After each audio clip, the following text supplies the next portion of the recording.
Welcome to my new blog. আজকে 15ই August, তো সবাইকে জানাচ্ছি হ্যাপি ইন্ডিপেন্ডেন্স ডে। তারপর দুজন মিলে প্ল্যান করলাম চল কোথাও থেকে ঘুরে আসি। তো ভাবতে ভাবতে কাছে পিঠে কোথাও যাব ভেবেছি, তো একটাই তো জায়গা আমাদের এখানে। তারপর যেতে যেতে এই চা বাগানটা চোখে পড়লো, তারপরে দুজনে মিলে ভাবলাম চল যাই। তো এই দেখো এসে আমাদের নটঙ্গিও শুরু হয়ে গেছে, কিন্তু জায়গাটা খুব বেশ ছিল, খুব সুন্দর লেগেছে আমাদের দুজনের। তো চিলাপাতাও ঢুকে পড়লাম। আজকে যা রাস্তায় ভিড় ছিল তোমাদেরকে বলে বোঝাতে পারবো না। তো তারপরে আমরা একটু ক্যামেরা অন করে একটু নাটক করে নিচ্ছি।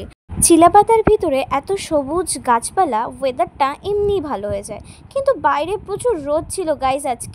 আজকে আমরা একদম পুরে ছাই হয়ে গেছি। তো গাইস আমাদের এত কিছু করার পর প্রচুর খিদা পেয়ে গেছিলো, তো তারপরে আমরা খুঁজছিলাম কোথায় কিছু পাওয়া যায় নাকি।